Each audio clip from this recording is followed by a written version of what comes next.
Tigers, Bulldogs, Saints.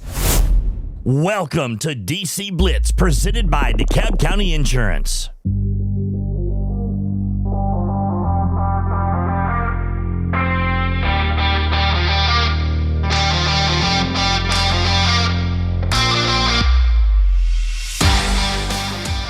Good morning and welcome to this week's edition of DC Blitz, presented by DeKalb County Insurance. We got a full house.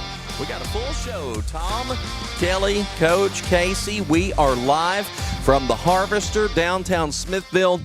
We want to say thanks to Bert Driver. I want to say thanks to David and to Phil, who've been here this morning helping us get set up. Appreciate those guys. What a beautiful venue. Bert has been wanting us to come and do a show here for quite a while, and today worked out perfectly. And, man, this place is – this building is beautiful if you've not been here. Well, Casey, you may have been here, but you two say you've not even been here before. Yeah, I'd never actually been here. What's wrong with you? I have not. I've heard about it. Yeah. Nobody's ever invited me here. Well, we did this morning. You haven't talked to Bert then, because he would have invited you. They have some great concerts here, music. This is an event center, so they have like weddings, receptions. They have retirement parties, graduation parties. All kinds of stuff here. So there's always something going on at the Harvester. You can go online at harvestertn.com or bertdriver.com for more information. And they have a Facebook page, and there's always something going on here. And I was admiring the chandelier. That chandelier I was reading up was from 1929. So, cool. Yeah. So, Coach. No. Neither was I. I was also reading, this used to be the International Harvester Tractor Dealership here. Can you believe that? When the road out front, what's Main Street here in Smithville now, used to be the highway. This was the International Isn't there a song? Harvester Internet. Yeah, I was thinking about that when I read that. Now I can't get that song out of my head, but fantastic venue. And if you make a point to come down here and check this out. They had Pam Tillis here not long ago, so country legend, and there's all the time folks coming in here playing. Seth Willoughby, a guy we all know real well, has come in here. I came down and watched him play here one night. So just tickled to death to be here today. I want to say thanks to Bert and all the guys for allowing us to come in, and this probably won't be the last time we're here. We'll probably have to come back for sure. So we have a lot to talk about today. We are into the spring sports tournament season. We will have Coach Ethan Duke, and we've got a couple of players that will join him from the Tigerette softball team coming up in our next segment around 9:15. 9:30, the next installment of the Legends series. Coach Danny Bond spent about 31 years coaching in DeKalb County as the Tiger basketball coach from 85 to 2002. And as the first softball coach from 1986 to 2016, Coach Bond will be here to share about his career. 31 years, won 680 games as a Tigerette softball coach, 256 more games as a Tiger basketball coach. So a lot to get to with Coach Bond. That'll be around 9:30. We'll spend a couple of segments with him. Right now, though, let's talk about the postseason to date. The DeKalb County Tiger baseball team, their season wrapped up last night.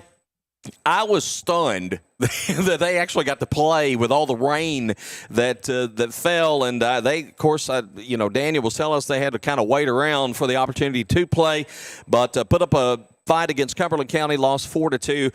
So their season comes to an end with the loss last night. And let's be honest, the weather's going to be kind of tricky for the next few days, y'all, with a lot of rain in the forecast the next several days. And no weatherman can seem to get it right, because it was supposed to rain for 2 days and it didn't rain any. And now we're getting all this rain. It's going to really hurt. It's going to hurt tournament play. It's going to hurt for baseball, it's going to hurt how you work your pitchers. Yep. For softball, it's not as hard because you don't have a pitch count on pitchers, but it will hurt how you can get games in working on fields. I'm not sure if the Tigerettes have a tarp. If you can tarp your field, usually you can get your games in. I know when I umpired, I usually ended up at Gordonsville. And when I coached at Smith County, we bought a tarp, and somehow Gordonsville ended up with that tarp. I don't know quite how Gordonsville ended up with Smith County's tarp, but I went to the game one day and I was like, "Is that the tarp I bought when I was at Smith County?" And John goes, "Shh, don't tell nobody from Smith County." And I was like, "All right." Well, you know, they love each other a lot over there, so I'm sure they share they so share well. very much so. So I'm wondering about the markings, how well that sits on a Gordonsville field to have a big old SC in there. I didn't. But you should have. I did. It was too much to buy the tarp. I didn't buy any kind of logo. I should have. I should have made sure it was black and gold. So Tigerette softball, as we mentioned, they will be hosting their tournament starting on Monday. We'll get into details with that with Coach Duke coming up here in just a little bit. Soccer middle school was scheduled to open play last night against Overton County.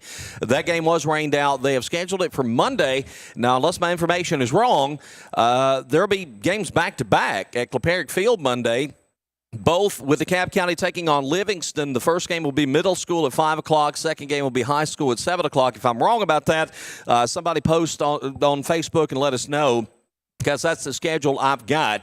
So it would be a doubleheader with middle school leading off and then high school following that. And I think we're going to make plans to try to cover both of those games coming up Monday, weather permitting. We're going to have to throw that in there because like you say, nobody can get the forecast right, but with rain possibly hit and miss for the next few days, and it's already wet out there, we'll just have to kind of keep an eye on that. And mention softball starting on Monday.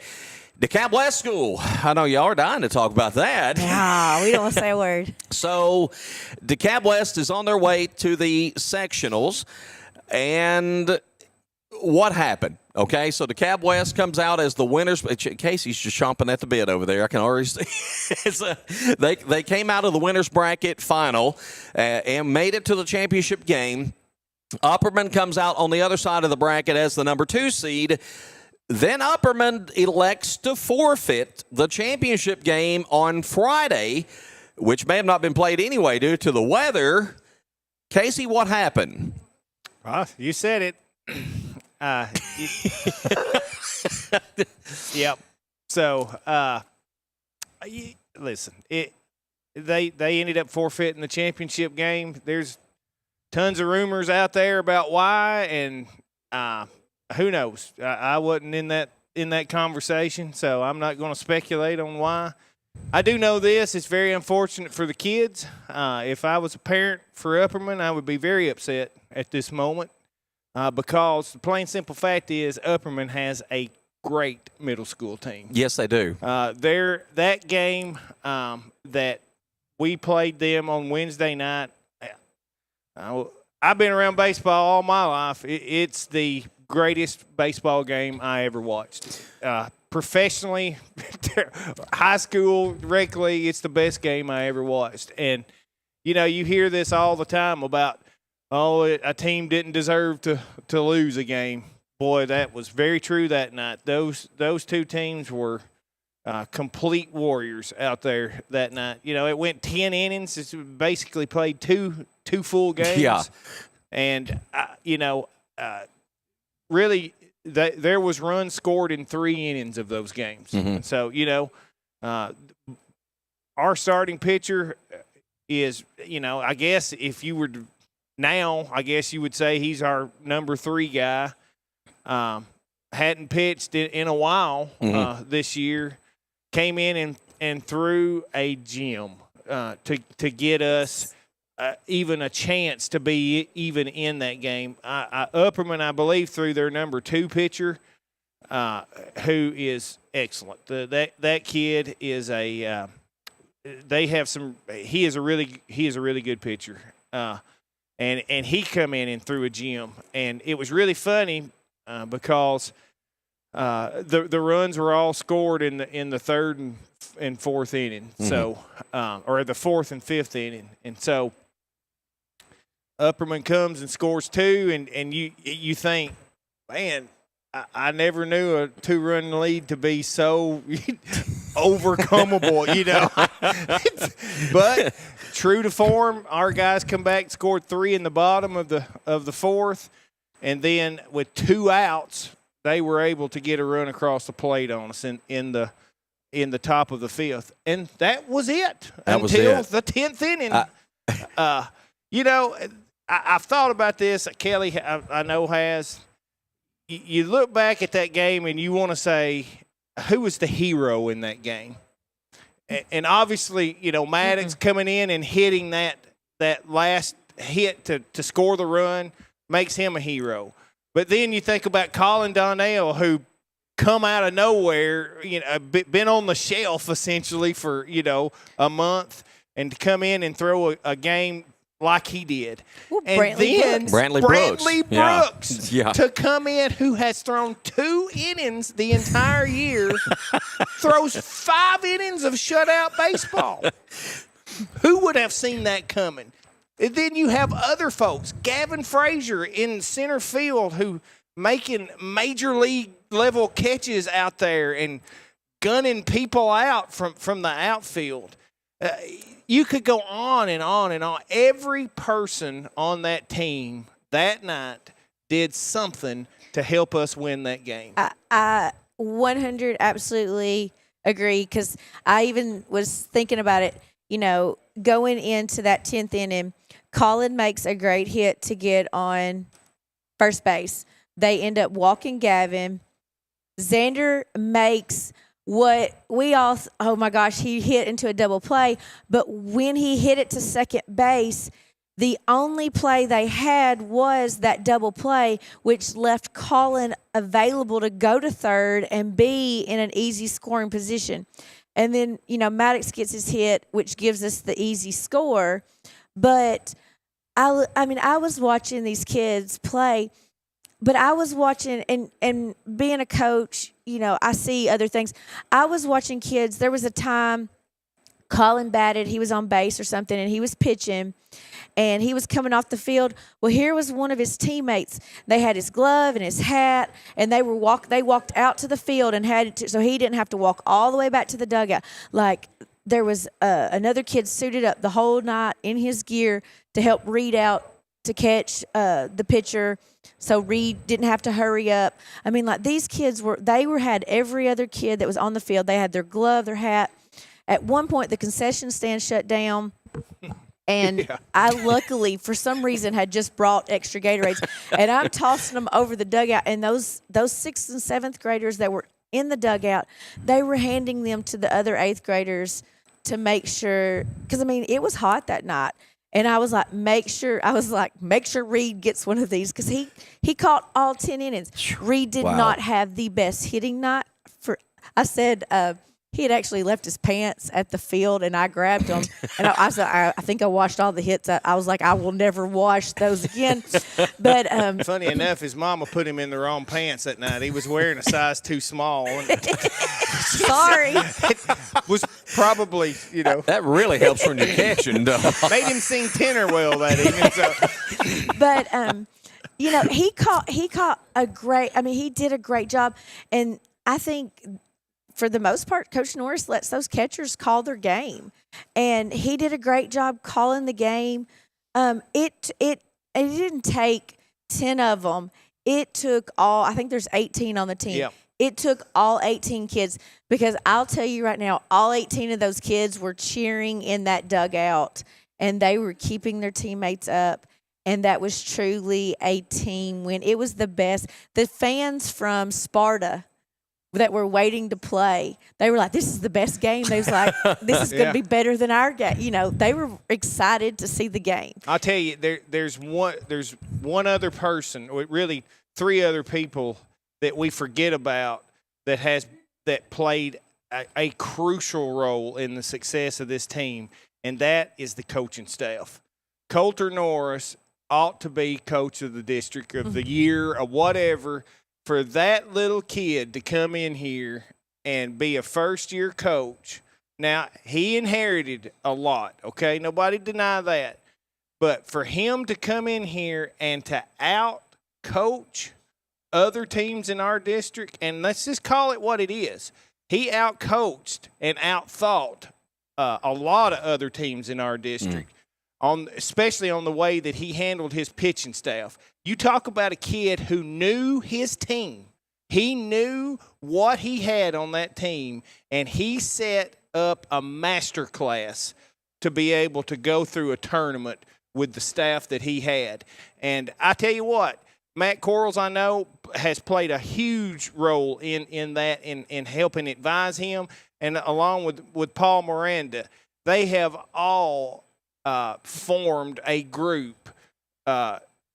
Listen, it's one of the best coaching staffs around, and you wouldn't have thought that coming in, having a first-year head coach. Hey, man, nobody's lying. Coachers made some mistakes along the way, but you don't know about them.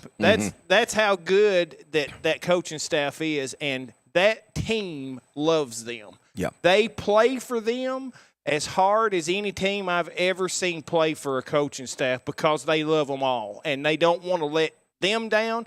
They don't want to let their friends or their teammates down. And when you get a competitive bunch like that with all of those factors combined, I'll just tell you, I am this confident. The state championship for the middle school is on May the 16th, okay? Here he goes. May the 16th, as you know, is also high school graduation. And you have a senior. And I have a senior. The middle school team, the championship game is in Austin P. It plays at 3 o'clock. High school graduation's at 7. I have a plane lined up. That's how confident I thought you were kidding about that. No. You actually have a plane load. It is 100% real. Yes. Yes. So that's how confident I am in this team. 4-3, they win that one in 10 innings. We'll come back and talk more about the Bulldogs as they get ready for play in the sectional round and the road to the state tournament and potentially, hopefully, the state championship. We'll talk about that in our last segment coming up. I also want to touch on the Lady Saints a little later in the program as well because they battled out of the losers bracket. And they had a couple of great games this past week, and I want to touch on that coming up. Right now, though, we're going to go to break. And Whoa. What? Sorry. What? Before we get too far away, Yeah. explain your shirt. Oh, yeah. Oh, Did you have that made? it's just a little shirt I found in the closet I thought I'd wear this morning. Very nice. Yep. Yeah, Tombstone It fan, reads, well, bye. Yep. Well, bye. Well, bye. All right, we're going to talk Tigerettes softball when we come back. We've got Rylee, Wilbur, Zayleigh, Bain, and Coach Ethan Duke. Coach Danny Bond is in the house, and he's going to be coming up to join us here in just a little bit for a couple of segments as part of the Blitz Legends series. We're going to break right now, though. We'll be back with more. This is DC Blitz. We're presented by DeKalb County Insurance. Unrivaled service and practical advice from Jeff and Grant James at DeKalb County Insurance. With auto, homeowners, life and annuities, property and liability, Medicare supplement, and business policies available. Receive seriously good insurance with great coverage and prices. DeKalb County Insurance is an independent agency that shops multiple carriers, such as Erie, Allstate, Travelers, State Auto, Progressive, and many more. Call today for a quote. DeKalb County Insurance, 615-597-0660. Hey, Sam! Who said that? Cheryl? What are you doing up there? My bank always leaves me up in the air. I'm still waiting for an answer. Oh, darn birds. We'll switch to First Bank. They have fast local decision makers and the latest banking products in digital. Whew, what a relief. I'll call First Bank. When I was up there, I saw a branch near me. First Bank never leaves you hanging. Bank local. Get more. Member FDIC.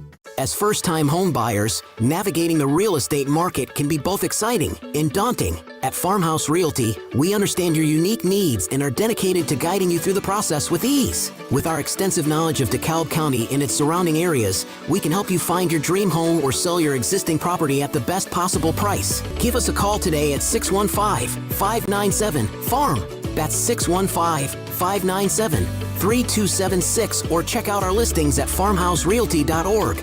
Bad Boy Mowers' legendary reputation for strength, performance, and value is now available with Bad Boy tractors. From mid-size to subcompact models powered by 22 to 35 horsepower water-cooled diesel engines, your tractor work just got real easy. On the farm, the ranch, or even around the house, Bad Boy tractors deliver power and durability all day, every day. Bad Boy tractors work with an attitude. Find your big boy tractor at Southern Landscape Supply, 611 Rich Froning Way in Cookeville. Visit them online at thesouthernlandscapesupply.com.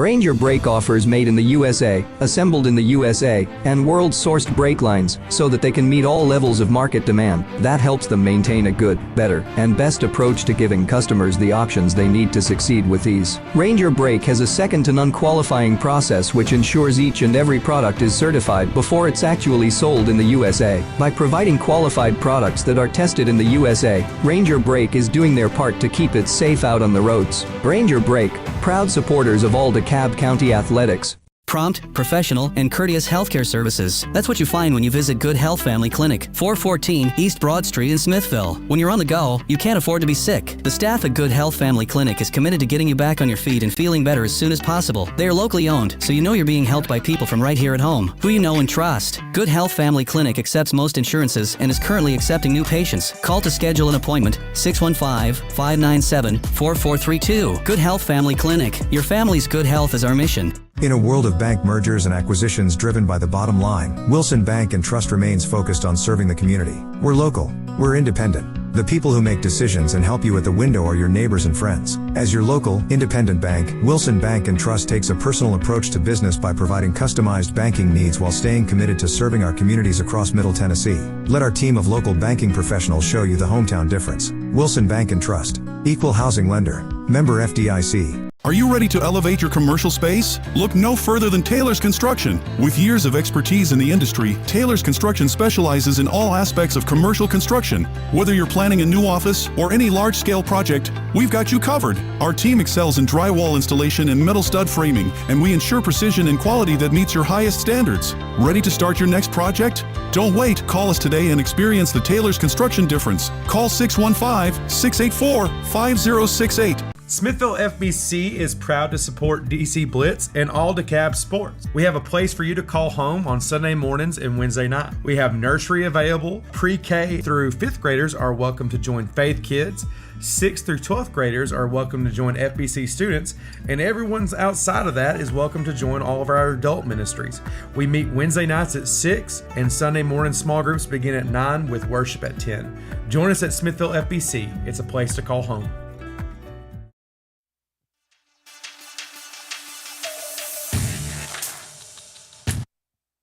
You cut us off, Kelly. Sorry. One too far. I don't normally push buttons. DC Blitz, we're presented by DeKalb County Insurance, coming to you live historic downtown Smithville at the beautiful Harvester Event Center, sister venue of the Burlap Room out at Burt Driver Nursery. A big thanks to Burt and his staff for having us out for the show this morning. Let's shift gears and talk some Tigerette softball. We want to say good morning to Coach Ethan Duke, to Rylee Wilbur, and to Zayleigh Bain. Good to have you on the program with us. All right, Coach, at the beginning of the season, I know you were kind of getting started with the new head coaching gig. What's it been like, and what has maybe been your biggest change since the beginning of the season? Well, it's been about everything as I expected it to be. The successes that have come weren't necessarily foretelling, but we've got the team to go a pretty good ways. Changing-wise, there hadn't really been much that has changed. Mm-hmm. The things that we spoke about in the previous show, the girls that I suspected to come in and do what they were supposed to do, they haven't let themselves, their teammates, or the rest of the coaching staff down. Sure. So other than that, we're not going to change anything. A couple of freshmen that have come on that have surprised us that are now in the starting lineup. Mm-hmm. That's been huge for us at some very key positions. But other than that, everything that we said we were going to do at the beginning, we're doing, and we're going to keep on doing it. You said the word surprise, and that's going to lead me into my next question. What has been maybe the biggest surprise for you this season with this team? In all honesty, I couldn't really tell you, to be honest with you, because everything, like I said, everything that I expected for this season to be has come to fruition so far. Mm-hmm. So there hasn't really been, besides our freshmen coming in and playing as exceptionally as they have, that's probably the biggest thing for me, is that they've come in and they've exceeded my expectations. Right. Along with these girls and the rest of my starters, the girls in the dugout, showing up big for them as, supporters, cheerleaders, all that. there's not really much that has surprised me. This was something that we spoke about early in the season, and they know that this was expected. Yeah. This was a season of expectation that where we're at right now is where we wanted to be, but we're not done yet. So long way to go still. Still a long way to go. It's just like my daddy taught me growing up. He said there was only one way to eat an elephant. It's one bite at a time. That is exactly Same right. Same thing with ball. One game at a time. I've never tried elephant. I don't know if that'd be. I haven't either. Tastes just like chicken. Yeah, I haven't either, and I don't plan to. But he just said it. So. Maybe chicken tastes like elephant. Could be. And, you know, but people eat these exotic animals for food or whatever. What's it taste like? It tastes like chicken. Everything. So elephant has to taste like chicken. Coach, what's it mean to have the district tournament at home? How important is that for you? For us, it's something we're extremely proud to do. It's something that should have been done for several years with Coach Bond leading the way. But, you know, with varying opinions with other district coaches and stuff like that, I really feel like being able to host is just another testament to the dedication and the just the ability of these girls to want to be at home because they not only does that draw in the other counties, but hopefully it creates more excitement for our community to know that, hey, we're hosting a tournament here. Yeah. We want you to be as excited about DCHS Tigerette softball as we are. I'm going to get to the players here. We're going to start with Rylee Wilbur. And first thing I want to ask you hit a grand slam the other night. What was that feeling like? It was good. I don't know. It was good. It was all right. Were you excited, though? Yeah, I was very excited. Okay. That's my first one of the year. Okay. First home run or just a first grand slam? That's my first grand slam, and that's my first home run of this year. So I had 4 last year. That's her first over the fence home run. Okay. Without errors. Yeah. You didn't have to clarify. Yeah. Everyone was content, right? I want her to boost her confidence. She ain't just got one; she got 2 in there. I do. I have one from Cumberland County. Yeah, that's where the confidence shifts a little bit, though. But anyway. Rylee, is there a different mindset as you get ready to go into the tournaments than maybe you had in the regular season? Are you a little more focused now, or has it just been business from the get-go this season? I feel like it's just some business from the get-go. We all want to be here. We all want to go to state. That's what we're all aiming for. Has that been the goal from the beginning? Our goal was to win district and then go to state. You've not had many losses this year, only one in district against Stone Memorial. When you've taken those losses, what have you done as a team to kind of bounce back from that and focus and move on to the next game? We just work on things we need to improve on, and we just work to be better. Zayleigh, I'll come down to you, and you've had a great year with the bat. I know you've had some huge games this year, and maybe what's some changes in your game, some things that you know you've improved on from last year? Can you repeat that? I'm sorry. Some changes in your game, some things that maybe you worked on in the offseason, some areas that you've seen some improvement in your game this year. I feel like I slapped most of last year, and I feel like my hitting has improved a lot from last year because, like, last year that's basically all I did was slap. Yeah. So this year I'm actually getting to hit and getting to show my improvement. So. You mentioned slapping, and for people that maybe don't follow softball quite as much, there are a lot of elements to hitting, slapping being one of them. Just kind of walk us through, how do you approach that when you know that's what you're going to do? Honestly, it's kind of hard because you have to read the defense. So are you asking, like, how I read the defense? Yeah, okay. Yes. Okay, so if someone's, like, playing up, I need to hit it, like, right over their head and, like, make it drop, like, right over their head. Right. And if they're, like, playing back, then I just lay down a bunt or I lay down, like, a soft slap. And that's, like, where it bounces, like, a bunch of times, so they have to get to it so I can get to the base. Are you looking at a certain person on the field, or are you scoping the entire infield when you're getting ready to slap? You're supposed to scope, like, the entire infield, but I just, like, look at the third base. So you're looking for the person with a deer in the headlight look, right? Yeah. All right, Kelly. Well, my question is, you lost your wing lost to Stone. Are y'all on the same side of the bracket with them? Or were they opposite? Were they the number 2 seed? Yes. So you stay away from them. You won't make them until championship.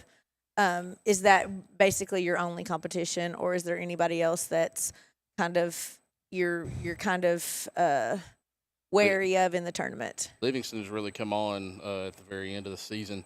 they had a girl. She's a junior. Her first 2 years, and Zayleigh can attest to it. We rung her up for probably in 2 regular season games, 24 runs each season. But this year, they have stuck with her as the starter, and she has really given us a lot of fits. They actually beat Stone to finish the regular season at Livingston. So they are kind of that little dark horse contender for this tournament. Now, what will happen is they, right now, initially, we will play the winner of Upperman and White County Monday, and Stone will play the winner of Livingston and Cumberland on Monday. So potentially, if Stone were to beat Livingston and we were to beat White County or Upperman, we would face them in that winner's bracket final.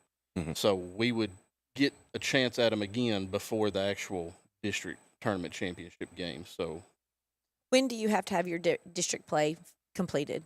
Sunday, I think that's the 9th or 10th. 11th. Do you have, y'all, I understand yours is a double elimination. Do you still have it in place where if you do not get the tournament in, 1 and 2 automatically go on? Yes, ma'am. Does it become a single elimination after a certain point? What are y'all, kind of tell people what your guidelines are on getting this tournament in, because there is rain in the forecast this week. And as they said, you didn't have rain. Well, but I was just saying, you have rain, and they were telling me you didn't have a tarp, so that's gonna. But your field does drain well, and it seems to hold water. It can drain well after we put 15 bags of conditioner on it.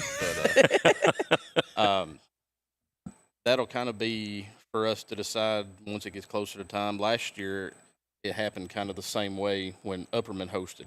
It got to the point where dropping to single elimination was in question, but thankfully the weather cooperated towards the end. We'll have to make that decision once it gets a little bit closer, but if we have to drop to single elimination, we will. And even if that doesn't even if that doesn't happen, the top 2 teams from just the regular season will go on. Looking ahead, if you make a good run through, and I think you will, you have the pitching experience to do that. I think Cora will be a good guiding light for you to do that. What region do you match up with, and how well have you played any regional ball with those teams? We haven't necessarily played any regional. We haven't played them in like the regular season or anything like that. But last year we would face up with teams like Marshall County, Tullahoma. I've been looking them up. Those 2 are generally still the top teams coming out of their respective district. Tullahoma has one of the better hitters in the state. She's got like 18, 19 home runs this year. Wow. And still is at the top in average and OBP. But those are probably the 2 teams that we'll probably run into regionally. Sub-state, I'm not real sure. I haven't really got that far yet, looking into it, doing some research. But Tullahoma and Marshall County are probably going to be one of the 2 teams that we face after. Coach? Wake up, Coach. Come on. Okay. I want to go back. I just want to make sure I wasn't stepping on toes or cutting off. It's tough sitting in this 3rd seat. I don't know how Casey does it in the 4th. Casey was hurt. He wanted Kelly's seat today. Yeah, he did. I meant to get up when he came in, but okay, Coach. I'm gonna go back to how well the field drains and that sort of thing. Is a tarp on your bucket list? Is that something you have goals of obtaining? I have spoke to a couple of people who have been willing to purchase a tarp as long as they have their business on the tarp, which I told them it doesn't really matter to me what's on the tarp as long as we have a tarp. Right. So that is possibly in the works, but that's been since August of last year, and as you can see, we don't have a tarp yet, but it's one of those things that takes a while. But absolutely, I would love to have something to where we can play when we're supposed to play, because rescheduling is an absolute headache. It's a beautiful field, and it started with Coach Bond, and Coach Fitch added some things to it, and I'm pretty sure that Danielle did some things, and I know you've got your – so that's why I throw that out there. Want to kind of get that plug out. How much would a tarp cost? I actually talked to somebody. It's in the, I don't know, close to $10,000 or so dollars. Okay. Depending upon your, the width of it and how much you actually want to cover. and then, of course, advertisement and all that on top. But See, Kelly can go over to Gordonsville and get the one she bought and reclaim it. They're just passing it around anyway, you know. Their field's pretty dry anyway, so I don't think they need a tarp year round. It's fairly. Hey, just do what Riverdale did and just turf your field, and then you really don't have to worry about. If we could get somebody to turf their field, then turf our field. I mean, that would be nice, but that's quite a few mortgages thrown out there at one time to try to do that. So, Rylee, moving on to you. Are you comfortable batting second? Am I batting second? Oh, yes. The game. Oh, Lord, have mercy. I like batting second. Sorry. Is there a certain mindset? What is your mentality? I know it depends on if Young can get on or the leadoff gets on. Tatum gets on, I usually try to bunt just to move her so that she's in scoring position for Cora, because Cora's more than likely going to hit her in, or Brianna will. If she does not get on, usually my first at bat, I try to bunt just to see how far they crash in. But if not, then I just try to find any way to get on base, hit, or whatever. Just good solid contact like your home runs? Yes. Okay. And moving on to Zayleigh, and you talked about a slapper. Is there a signal from the coach down that third base line that he wants you to slap, or he wants you to take a full cut at it, or what happens there? I feel like that was more of last year, but this year he lets me read the defense by myself and see what I want to do and see, what I should do by myself. Left-hander? So most of the time you're thinking primarily about getting on and moving the runners around? Where do you bat in the lineup? Right now I'm fifth. Okay. So you're right there in the middle. Yeah. I was first or no, I think I was third at the beginning of the season. It's changed around that's a fine. lot. No, I was batting second but, there for a second. I actually like batting third and fifth because I feel like I'm pretty good at hitting, kind of, sometimes. Right now, I feel like I'm kind of getting in a slump, but right now, I feel like I've been doing pretty good, and I like it, so. Are you one of those that really enjoys getting up in that first inning? Yes, I really like that. Okay. And I'm going to come back and finish up with Coach, and we've had Brianna on a couple of times, and I know she's kind of been all over the place, not only on the field, but in the batting lineup. And what kind of dictates to you what you're going to do with Brian on a particular day? Well, with B, I can put B at the top of the order, and it's basically either a guaranteed base hit or it's a guaranteed base runner. But Coach Horton and I were discussing it. Because of her ability to hit, to get on base, we felt like we could put 2 or 3 girls in front of her that can also consistently get on base, and we know that she's going to drive them in. So putting Tatum up at the top of the order, that she has been getting on fairly well. Then Rylee being able to move her into scoring position. If Cora doesn't drive her in, we've still got Brianna right behind her that can come up and do that. Wish that I would have made that transition probably at the beginning of the season. But it was nice having Brianna at the top, knowing that home or away, we were going to have a base runner on to start the game off. So at this point in time where Brianna's at, I feel like is best suited for her, because that's where we want to put our runs up at. Well, I mean, I think that's a lot of what the regular season has to do leading up to this point where you can, make the adjustments that you need to as the season goes along. And you've talked about how talented this team is, and this was a season of expectations, and you just kind of fine-tune this team to that, and good luck. And I can't wait to see what happens down the road. Absolutely. District tournament's going to open on Monday. Let's not talk about rain. It's not going to rain. We're going to get this tournament in. If you don't talk about it, it won't happen. White County and Upperman will play at 3 o'clock on a Monday. Livingston and Cumberland will play at, let's see. No, I'm sorry. These are games over the weekend. These are satellite games, correct? Yes, okay, sir. so White County and Upperman actually play tomorrow at 3 o'clock.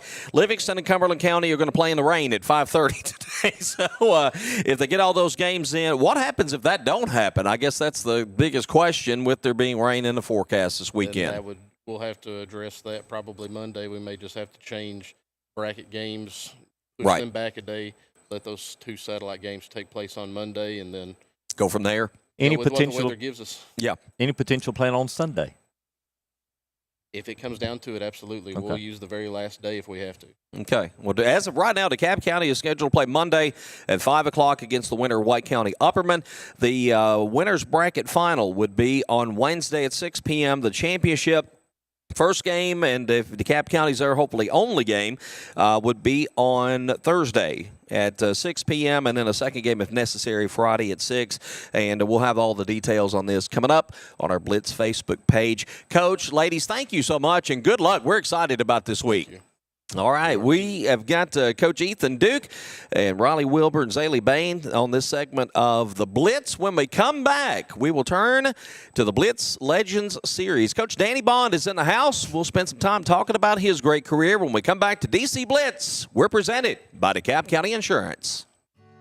It seems like the cost of everything is on the rise, but Erie Insurance can help make sure your auto insurance premium isn't one of them. Avoid rate increases with Erie Rate Lock. Even if you have a claim, your rates won't go up until you change a car, driver, or address. Your Erie agent is DeKalb County Insurance. Get a quote today at DeKalbInsurance.net. Erie Rate Lock is not available in all states. Other conditions and limitations at ErieInsurance.com. Go to ErieInsurance.com for company licensure and product details. Hey, Sam! Who said that? Cheryl? What are you doing up there? My bank always leaves me up in the air. I'm still waiting for an answer. Oh, darn birds. Well, switch to First Bank. They have fast local decision makers and the latest banking products in digital. Whew, what a relief. I'll call First Bank. When I was up there, I saw a branch near me. First Bank never leaves you hanging. Bank local. Get more. Member FDIC. Ranger brake offers made in the USA, assembled in the USA, and world-sourced brake lines so that they can meet all levels of market demand. That helps them maintain a good, better, and best approach to giving customers the options they need to succeed with ease. Ranger Brake has a second-to-none qualifying process which ensures each and every product is certified before it's actually sold in the USA. By providing qualified products that are tested in the USA, Ranger Brake is doing their part to keep it safe out on the roads. Ranger Brake, proud supporters of all DeKalb County athletics. Liberty Auto Glass and Calibrations has served the Upper Cumberland area as a premier auto glass shop since 2011. Located at 1620 South Jefferson Avenue in Cookeville, our business offers chipped glass repair, glass replacement, windshield repair, and much more. Plus, on-site service is available. We also offer free mobile installation. We look forward to assisting our customers with any and all windshield repairs. For all your auto glass needs, stop by Liberty Auto Glass and Calibrations. Phone 931-979-7339. As first-time home buyers, navigating the real estate market can be both exciting and daunting. At Farmhouse Realty, we understand your unique needs and are dedicated to guiding you through the process with ease. With our extensive knowledge of DeKalb County and its surrounding areas, we can help you find your dream home or sell your existing property at the best possible price. Give us a call today at 615-597-FARM. That's 615-597-3276, or check out our listings at farmhouserealty.org. Prompt, professional, and courteous healthcare services. That's what you find when you visit Good Health Family Clinic, 414 East Broad Street in Smithville. When you're on the go, you can't afford to be sick. The staff at Good Health Family Clinic is committed to getting you back on your feet and feeling better as soon as possible. They are locally owned, so you know you're being helped by people from right here at home, who you know and trust. Good Health Family Clinic accepts most insurances and is currently accepting new patients. Call to schedule an appointment, 615-597-4432. Good Health Family Clinic. Your family's good health is our mission. Bad Boy Mowers' legendary reputation for strength, performance, and value is now available with Bad Boy Tractors. From mid-size to subcompact models powered by 22 to 35 horsepower water-cooled diesel engines, your tractor work just got real easy. On the farm, the ranch, or even around the house, Bad Boy Tractors deliver power and durability all day, every day. Bad Boy Tractors, work with an attitude. Find your big boy tractor at Southern Landscape Supply, 611 Rich Froning Way in Cookeville. Visit them online at thesouthernlandscapesupply.com. Smithville FBC is proud to support DC Blitz and all DeKalb Sports. We have a place for you to call home on Sunday mornings and Wednesday night. We have nursery available. Pre-K through 5th graders are welcome to join Faith Kids. 6th through 12th graders are welcome to join FBC students, and everyone's outside of that is welcome to join all of our adult ministries. We meet Wednesday nights at 6, and Sunday morning small groups begin at 9 with worship at 10. Join us at Smithville FBC. It's a place to call home.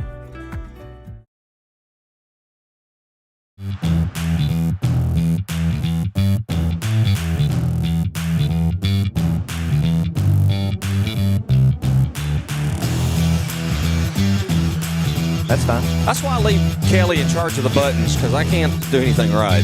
DC Blitz, presented by DeKalb County Insurance. We are pleased to be joined on the next installment of our Legend Series by longtime DeKalb County boys basketball coach and girls softball coach, Danny Bond. Coach, good to have you this morning. Well, thank you for the invite. Yes, sir. I've got to share this before we get into the sports stuff, because this is, and I think Coach Bond already knows what I'm going to talk about. So I'm going to Florida a few years ago, or somewhere down toward the beach, and I'm driving through Butler County, Alabama, and I see a sign that says "Vote for Danny Bond, Sheriff." And I took a picture of it. I think when I got back, I sent it to Coach Bond, and he got a kick out. But I think at that point, statute of limitations is passed, Coach. You may or may not have gotten a sign. I don't know if I ought to comment on that or not. But I got the biggest kick out of that. But that was a long time. We've had some good laughs over that over the years, for sure. Coach, seeing softball, you came out the game. We were there the other day, and it was kind of fun to watch because you were coaching from up there where we were. What's it like today to sit and watch the game and see some of the changes I'm sure you've seen since you're coaching? I mean, it's not been that long, but the game has changed quite a bit. What are some things that you've noticed in that area? Well, it's a lot more enjoyable to sit and watch the game, and that's that's one of the reasons when we started building that field to build a deck up there. I said, I want to be up there and sit and watch the games and enjoy the game. Yeah. Than still being on the field. Right. But changes in the game, of course, everybody says, and it has changed. Mm-hmm. Personnel, coaching styles, things of that nature. As far as the basic fundamentals of the game, that hadn't changed much. And I noticed the girls up here a while ago was talking about the slapping and stuff. And I think Kelly was probably the first one she played for us. And she's probably one of the first one that we turned around and used her on the left-hand side because of her speed. Right. She was lightning quick. We can get her on. We got second base, and so forth. I couldn't hit. Well, we turned her around. Maybe another reason for that, too. Well, we didn't have pitching machines. I mean, in that day, there was not a pitching machine. Yeah. You Coach Bond threw it to us, or you had to hit off Amy, and Amy hit everybody. Yeah. Amy was a little effectively wild sometimes. Effectively wild. And so, as a freshman, you played slow pitch till you came to high school. Yeah. And you only played high school from we did it from in February. We would start, and you did it till May, and then you went back to slow pitch. Right. So, I mean, I was very impressed as a freshman. He had stuff in the gym for us to do because we did a lot of stuff in the gym, but there was nowhere around. I mean, these kids take hitting lessons, and there was nothing available for us like that when I played. Mm-hmm. And so, and that's another big thing that's changed too. It's became more. It's not just one season. Yeah. And I know when we first started, I was coaching basketball. We didn't start making out the softball schedule until after basketball season was over with, Right. which was about the 1st of March, and we started around March the 15th. Mm-hmm. I remember times that, the weather wouldn't be permitting, and we would start the season without being out on the field a time. Wow. And we'd just go in first game of the season, and we'd be out on the field.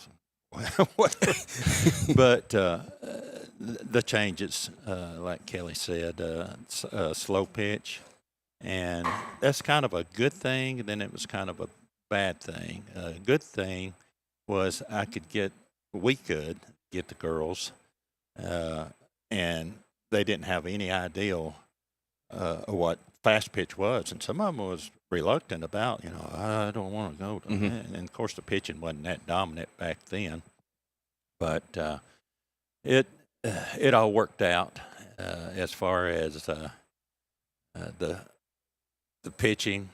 And then she mentioned Amy Barnes, one of best pitchers we've ever had, and poor old Brandy Fish was a catcher, and I think she had more bruises than anybody else.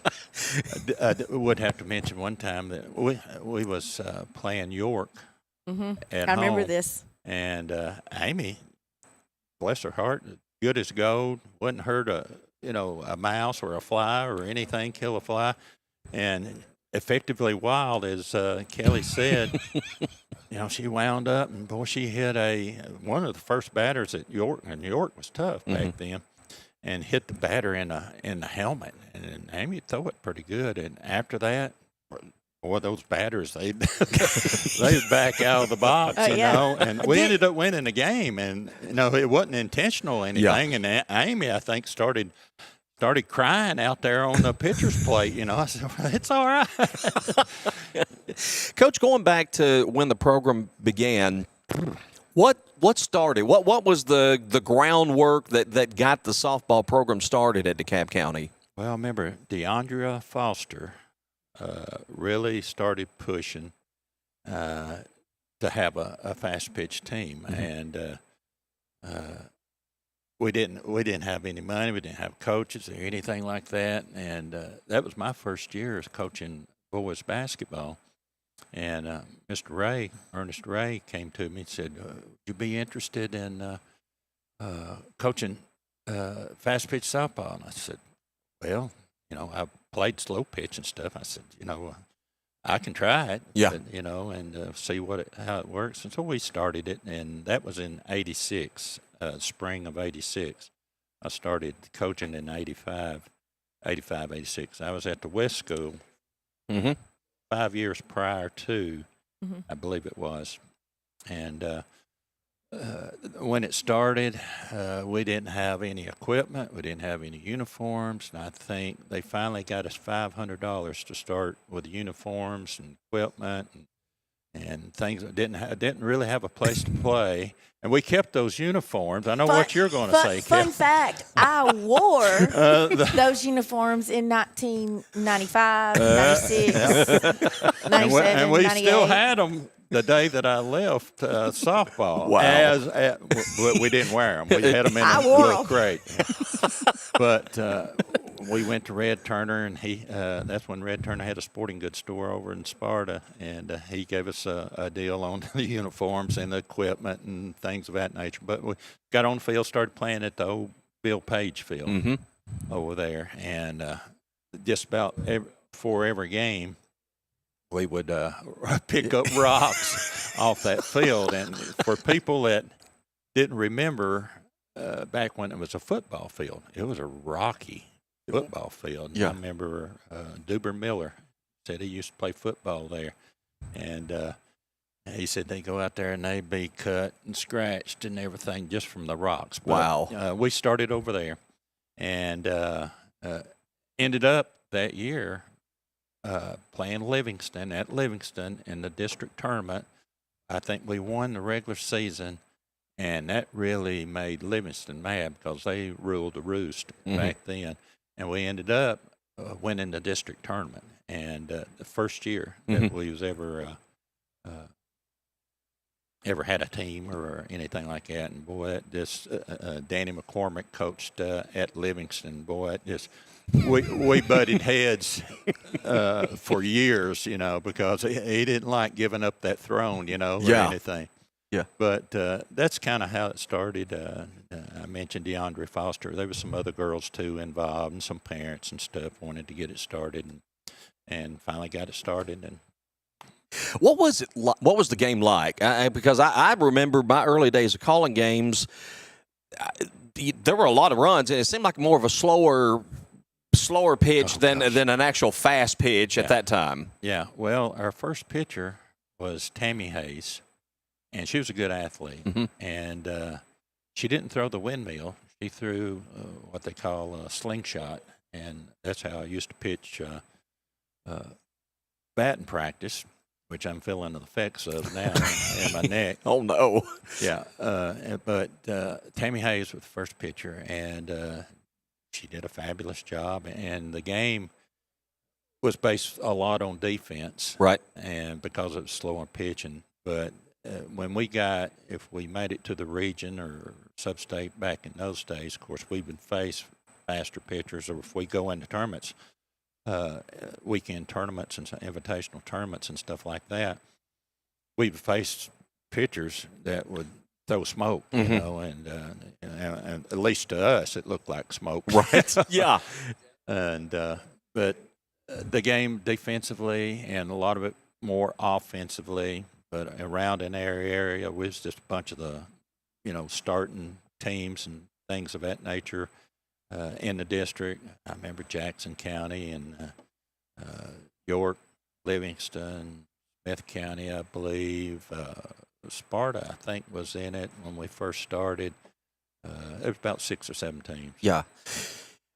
Going back, you and I had this conversation yesterday as we were kind of laying the groundwork for today. You talked about defense. One thing that always stuck out about your teams was how good you were defensively. And you made a comment to me yesterday that and I'm going to let you share that comment about defense, but to me the Tigerettes were always a very good defensive team. Was that something you put a lot of emphasis on? Yes, and, like I told you yesterday over the phone, and just about any sport that you play, football, basketball, softball, baseball, you got any sport, you got to be consistent defensively, night in and night out, because you have so many variables in the offensive scheme of things. If you're in basketball, your best shooter may be off that night or whatever, but defense, and you've all heard that, defense wins championships, and things of that nature.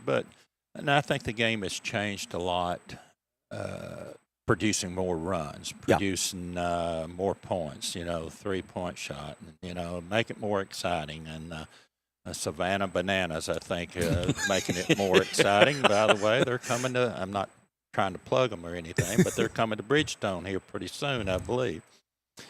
But anyway, that's pretty much it, I guess. Defense. And Coach Vance loves defense. That's it. I'm just beaming over here on the inside. I'm trying to hold my composure because this is a legend. But you're talking defense, and yes, I like that. But back to when I'll go back to when I played, and probably everybody that preceded me. Defense is what you could do to win, because offensively we couldn't always prepare for what we were going to see pitching wise. Correct. But defensively, it was the same. We prepared for that when we played slow pitch. It was, catching a ball, defending, being able to make a good throw, all those things we got in slow pitch. But defensively, we could prepare for that every practice. Offensively, we couldn't. We didn't know all the time who was going to throw what and those things. But defensively, we could be prepared for just about anything. And I think that was what made us so good all those years. And what made his team so good is defensively, we didn't make mistakes, and his teams didn't make mistakes. And if you don't make mistakes defensively, all you got to do is score 1 or 2 runs. And it's funny. I don't know if your ears were burning Wednesday night or not. Brittany Armour and I were sitting there. Not to say anything to Coach Norris. Coach Norris did a wonderful job. But me and Brittany Armour were going, if Coach Bond was coaching this team, we'd done bunted 3 times and scored. and me and her were going, bunt. We were like, let's, and we're both softball people telling baseball people to bunt. But that was our mindset. Both of us, and we both turned around and looked at each other at the exact same time. Not even, we hadn't said anything. We was like, we'd have done laid down a bunch. She's, I know it. And she said, Coach Bond would have done. I said, I know we'd have done. And we had runners on first and second and no outs. And I'm like, lay down a bunt. And it was our number 5 batter, our best, And we were like, bunt. But that's how we scored, because, like I said, we didn't have pitching machines when. I remember we went to state when I was a freshman, and it's not like it is now where your private schools are in a different district. We got matched up against private schools, and private schools they have pitching coaches. They have this and that. They had all these advantages that a little county school in DeKalb County did not have. Right. And, I know Amy took pitching lessons and drove, but none of the rest of us knew to do that. I mean, like, there was nobody giving hitting lessons and things of that nature. And so you go up against them, and bunting was like was our equalizer because you couldn't always swing and hit. So bunting was what we had to do. And you tried to catch those teams that weren't defensively sound. Yeah. We tried to be defensively sound to cover bunts. Our defense always knew what to do. We were always prepared. We covered more defensive time. We spent more time defensively than we did working on offense sometimes. Yeah. And that's just, that's defense. Yes, absolutely. And people are now starting to catch on to that. Are you a big defensive man? Yeah. Well, I'd been a defensive coordinator. I'd worked as a defensive coordinator's GA at MTSU. And then I'd been defensive coordinator at Mount Juliet and at Beach. And then I came here and I started off being the defensive coordinator. And that's been in my blood. I never should have taken the head coaching job. I should have stuck with defense and what I thought I knew. But I came to DeKalb in '94, and we want to talk about legends. I mean, the demeanor that Danny Bond had impressed me, and without him even knowing it or acknowledging that, he was one of the guys that I looked up to. Yeah. As a mentor, even though we weren't interacting on a daily basis.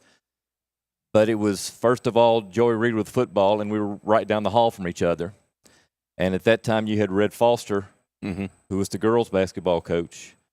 And you were the boys' basketball coach and the softball coach, and Reed was the baseball coach. And, to be thrown into a mixture of that coaching circle meant a lot to me and helped me not only as a coach but as a person. And, thank you for, what you did for me.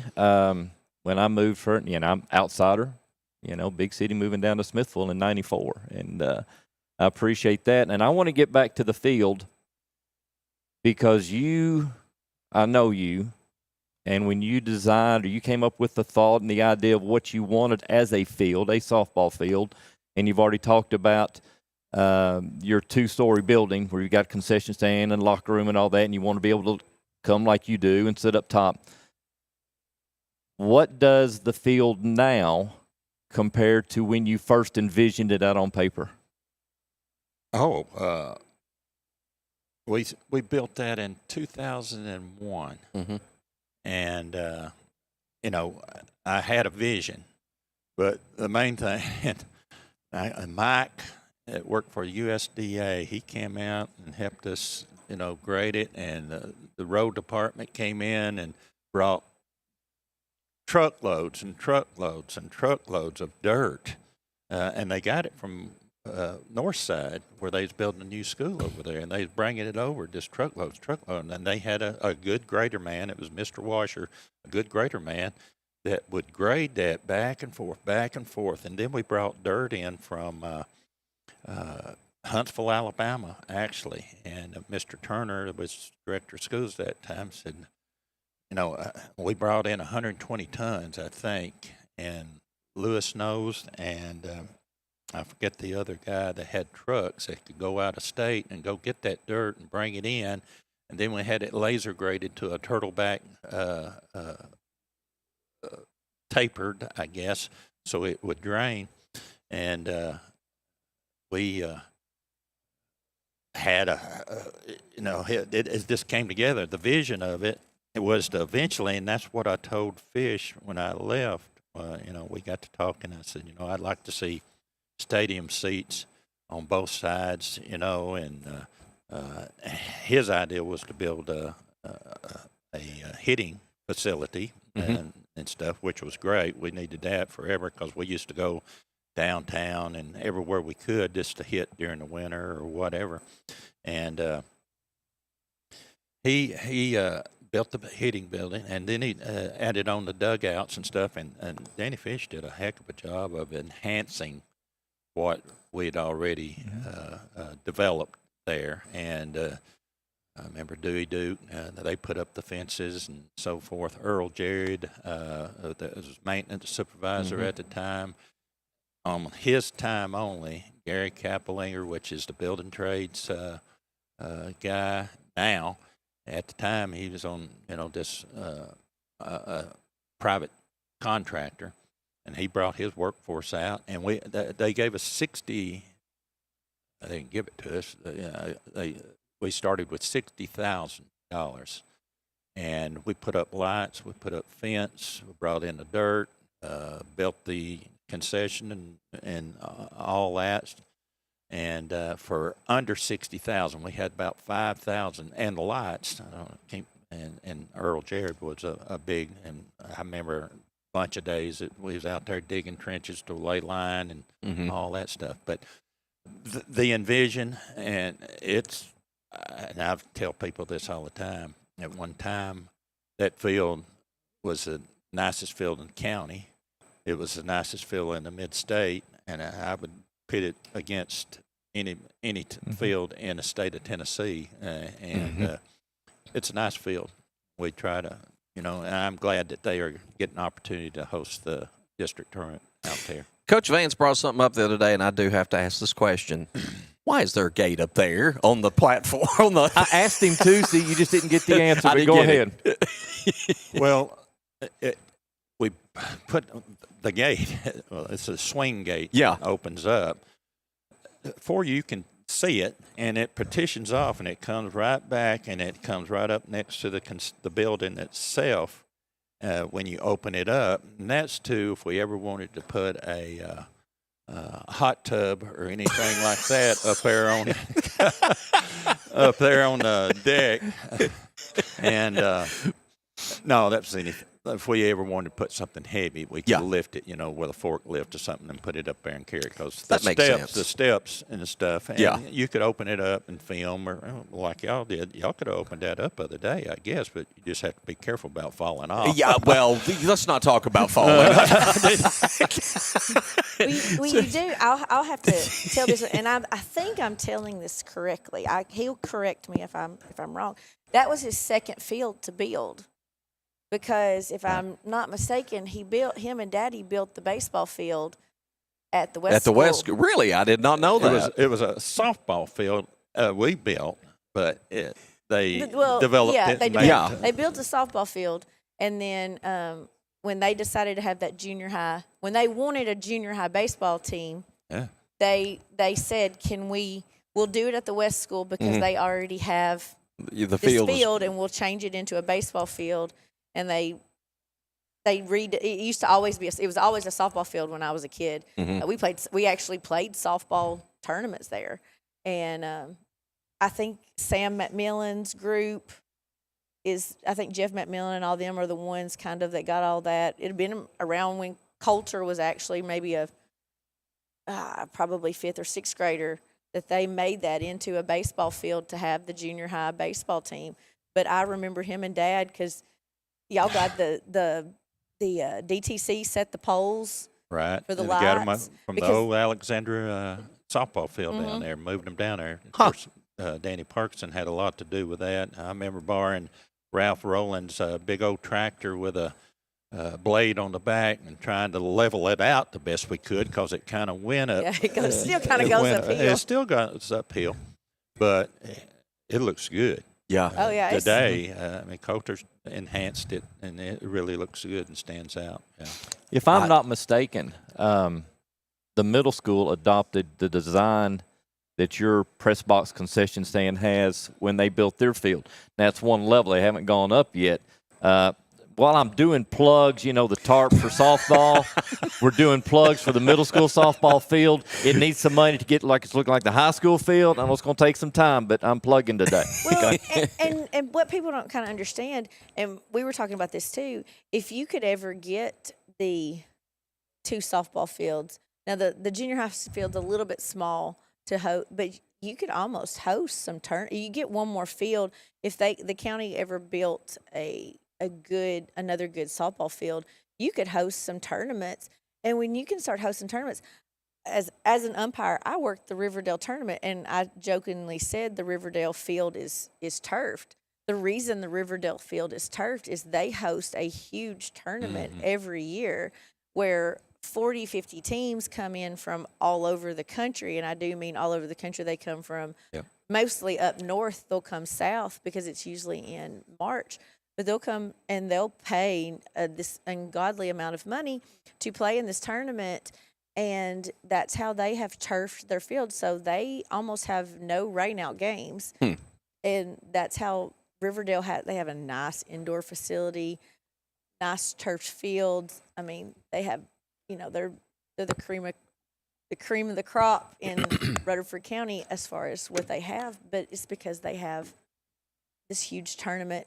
You have that in DeKalb County, especially with the junior high and the high school. Have you some tournaments, you can make some serious money, and it's good exposure for the county. Brings in business. Well, that was one of the reasons we built that field at the West School. Danny and I and Jean Hayes gave us.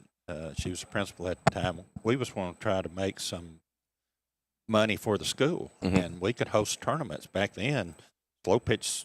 Softball, you played every weekend, and you hold tournaments, and that's the way to make a little money for your school or, and so forth. And that was the reason we built that. It took a lot of time and effort to do that, but we got her done. I'm going to squeeze a break in here. We come back. We want to switch gears, talk some basketball, too, while we got you here, Coach Bond. So we're going to stick around for one more segment and come back. Part of our Blitz Legend series with Coach Danny Bond. This is DC Blitz, presented by DeKalb County Insurance. Unrivaled service and practical advice from Jeff and Grant James at DeKalb County Insurance. With auto, homeowners, life and annuities, property and liability, Medicare supplement, and business policies available. Receive seriously good insurance with great coverage and prices. DeKalb County Insurance is an independent agency that shops multiple carriers, such as Erie, Allstate, Travelers, State Auto, Progressive, and many more. Call today for a quote. DeKalb County Insurance, 615-597-0660. There's nothing like homegrown. Around here, nothing grows better than local businesses and families. It's because starting on common ground makes things just shoot up. Just look at those neighborhoods and business districts. Around here, it's always growing season. At First Bank, we share your hometown and your love for our community. That means you get down-to-earth local lenders who get down to business faster. First Bank.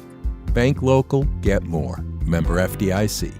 Ranger brake offers made in the USA, assembled in the USA, and world-sourced brake lines so that they can meet all levels of market demand. That helps them maintain a good, better, and best approach to giving customers the options they need to succeed with ease. Ranger Brake has a second-to-none qualifying process which ensures each and every product is certified before it's actually sold in the USA. By providing qualified products that are tested in the USA, Ranger Brake is doing their part to keep it safe out on the roads. Ranger Brake, proud supporters of all DeKalb County athletics. Liberty Auto Glass and Calibrations has served the Upper Cumberland area as a premier auto glass shop since 2011. Located at 1620 South Jefferson Avenue in Cookeville, our business offers chipped glass repair, glass replacement, windshield repair, and much more. Plus, on-site service is available. We also offer free mobile installation. We look forward to assisting our customers with any and all windshield repairs. For all your auto glass needs, stop by Liberty Auto Glass and Calibrations. Phone 931-979-7339.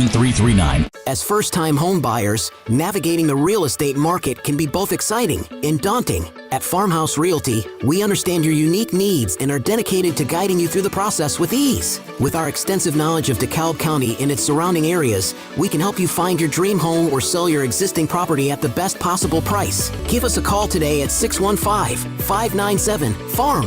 That's 615-597-3276, or check out our listings at farmhouserealty.org. Prompt, professional, and courteous healthcare services. That's what you find when you visit Good Health Family Clinic, 414 East Broad Street in Smithville. When you're on the go, you can't afford to be sick. The staff at Good Health Family Clinic is committed to getting you back on your feet and feeling better as soon as possible. They are locally owned, so you know you're being helped by people from right here at home, who you know and trust. Good Health Family Clinic accepts most insurances and is currently accepting new patients. Call to schedule an appointment, 615-597-4432. Good Health Family Clinic. Your family's good health is our mission.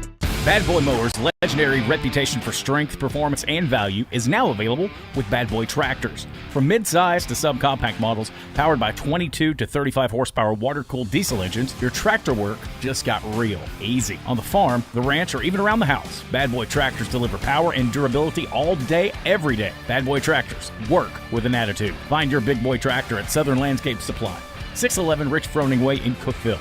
Visit them online at thesouthernlandscapesupply.com. Smithville FBC is proud to support DC Blitz and all DeKalb Sports. We have a place for you to call home on Sunday mornings and Wednesday night. We have nursery available. Pre-K through 5th graders are welcome to join Faith Kids.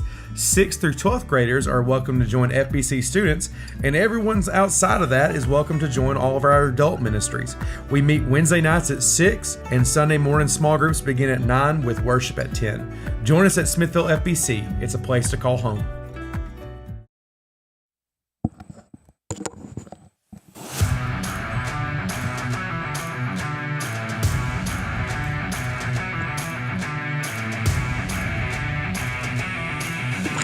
Saturday morning, DC Blitz, presented by DeKalb County Insurance. Tom Kelly, Coach Vance, and part of our DC Blitz Legend Series, Coach Danny Bond in the house, back for a second segment, and we could talk all day. I mean, I know I could, because one of my greatest memories following softball, because softball, y'all went to state, I think, 8 times while you were there, and I went to most of those, I think. In fact, were not for Coach Bond and Matt Cole, I may still be driving around Chattanooga from 1994.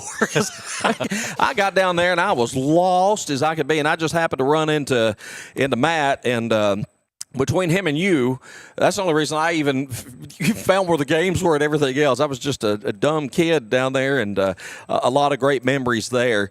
Coach, 680 softball wins. That number that's amazing. When you gave it up in 2016, why? I mean, was it just time? What was the thought? It was time. We probably pretty much did all we could do. Well, I thought that last year, 2016, we had a really good chance to winning it all. Yeah. But there were some videos or something sent in by an opposing team that went to TSSAA, and it was about our pitcher, Kaylee Kappelinger at the time, was coming off the rubber too soon and wasn't dragging her foot or something.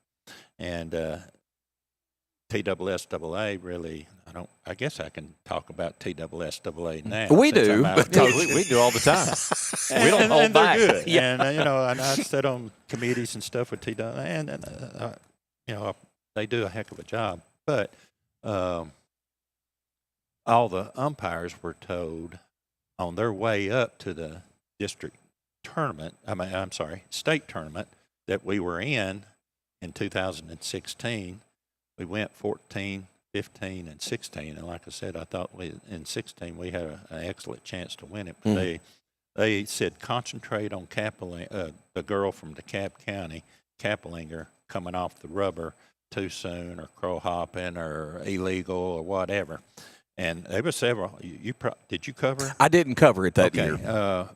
And my hands were tied. I complained, and I complained one time. And the umpire from third base, he was from Chattanooga, he came over, a big old guy. He said, Coach, get back in that dugout, and I don't want to hear another word from you. If you do, you're gone. Yeah. And, okay, I just, but the umpires were told to watch that, and there was this umpire on first base that was talking to Danny Fish, which was coaching first base. He said, that's all we heard on the way up to the tournament was, watch this girl from DeKalb County. She's coming off, and every time that they supposedly made a legal pitch, that advanced the runner. I remember playing Dyersburg. They were rated number 1 coming into the district tournament. State tournament. They were rated number 1. We ended up beating them that night, but they either scored 1 or 2 runs from a illegal pitch that they were calling from third base. They had a runner at third base, and they just bring the runner in. And it kind of just it burnt me because I thought we had a really good chance. And Coach Fish, I know I left the program in good hands with him, and he just enhanced it. Danny Fish had a great background. He played basketball for me, and all that. And coached college ball at Maryville and Campbell's. Wesleyan. Tennessee Wesleyan, wasn't it? That's where he played at. I think that's where he coached. And he coached at, I think he was assistant baseball coach at Wesleyan, maybe. I don't know. I don't remember the details. But he'd also coached at Cumberland in Kentucky, I think. And then he came from down here. And anyway, we landed him as an assistant and really helped me. And I was getting on up in years and stuff like that. And it was starting to take a toll. And I said something a while ago about, I remember before we had a pitching machine, I had to do that. He was the pitching machine. I was. And I think I told Ernest Ray, I said, if you don't get me a pitching machine, I'm going to have to file a workman's comp. You're right. And finally got one, but it's, 40 pitches on an average, I'd say, to each batter. All right, come on. Wow. Now, you can hit this one now. And then my wildness, too, it'd be over here or over there. So there's another pitch. And I got to get this down. We didn't have nets where we could, soft toss and all that. But here we are. We hadn't even got to basketball yet. We're going to touch on that just a little bit. You started as a head coach in 85, 86, and I believe you were assistant for Coach Luna before that. Is that correct? 5 years. So what made you want to coach anyway? I mean, what was it that made you decide you wanted to do that? Well, I always was around sports and so forth, and I remember playing junior high football, and Mike Brazel. And he used to come and pick me. We didn't have a car. We didn't have a window and didn't have a pot to throw it out of. And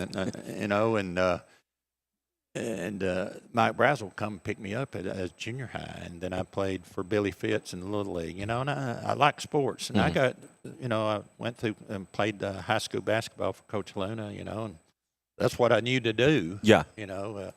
Wasn't very good in school or academics. I didn't concentrate on my academics like I should, and it probably hadn't been for sports, I probably wouldn't have made it through high school. But I went on to Tech, and I thought, well, I want to. My mom used to work up at family. It was doctor's building then, and we go up there, and I talked with. His name was Billy Phillips. He was a lab tech. He was out at the hospital for years after that, and. He was a lab tech, doing all the blood work and all that stuff. And I said, I might like to try to do that. So I went to college, and I majored in pre-med. I was going to major in pre-med. For somebody who don't like school. Until I took my first chemistry test. And of course, at Tech, chemistry, it was pretty hard. And they tried to weed you out real quick. They weeded this little boy out, and I said, well, now what am I going to do? And so I went into general curriculum, and and I thought, I like, physical education. I like PE. I like being around kids. I like teaching and coaching and, things of that nature. And so I went into that. And, Coach Luna, he was real beneficial, and Ernest Ray, and a lot of parents wanted, Coach Luna didn't have an assistant at the time. And they brought me back. Actually, I started teaching at the West School. Gene Hayes was the principal, and I think they was going to try to put me at the middle school doing some kind of VOTEC type job. I said, I don't know anything about that. And they found I was the first PE teacher down there. Kelly is, and I think after me came Red Foster, then Bill Tanner. Bill Tanner. And then Ricky Hendricks, and then me, and that has been wow. That's a short list. That's it. And well, it was like pulling teeth to get kids to do an organized PE program at the West School. But they brought me back, and I did my student teaching in my fall of '79 at White County under Keith Short, which Keith Short ended up going to Riverdale after White County, and he took some teams. I helped him with the girls' basketball over there just as a volunteer. Mm-hmm. But they hired me in 1980 down at the West School, and I started half the year, but I didn't graduate college until the end of the quarter, which was in March. Back then, Tech was on quarters, had 3 quarters, fall, winter, and spring. I don't think they even had the summer quarters, summer school back then. But they hired me, and I said, oh, okay, I'll go ahead and take it. So that's kind of how it started, and I started helping Coach Luna. After I'd get through in the fall from helping Coach Short at White County, I'd come drive over here and help with Coach Luna and the boys, in late practice or whatever. And things kind of evolved around that and everything. Finally got hired an assistant. That's how it started. Coach Bond's first year at the West School was my first year at the West School. Is that right? It was. You were. I was a little bitty. little bitty me, yeah. I kind of think you were already gone to the high school by the time I was at the West School. I think I had Coach Foster for just 1 year, mm-hmm. and then I don't know. I was in kindergarten. I remember Coach Foster for field day because I'm getting ready for field day. I remember Coach Foster. I remember Coach Bond, but I don't remember if he was there, and I don't really remember PE. I mean, I was 5, and it's been a long time ago. But I do remember him being there, and I was there a lot. Sometimes I can't remember if I was in school just from being with Dad, because Dad was there since he came in '79. Who, me? No, Dad. Did Dad come in '70? I think it was a year. He came a year before. A year or two ahead of me, I think, and him and Tommy Alexander. Right. Tommy Alexander was the boys' coach, and Coach Parkinson was the girls' coach, and very influential people as far as I'm concerned too. Watching them, and watching them practice and so forth. You mentioned influential people, and that's where I wanted to go next. Some of the people that you mentioned, Coach Parkerson, Coach Luna, Coach Alexander, a lot of great people that you've been around. Gosh. What are some things that you learned in particular from Coach Brazel? I mean, goodness gracious. Well, I learned how to chew tobacco under Coach Luna.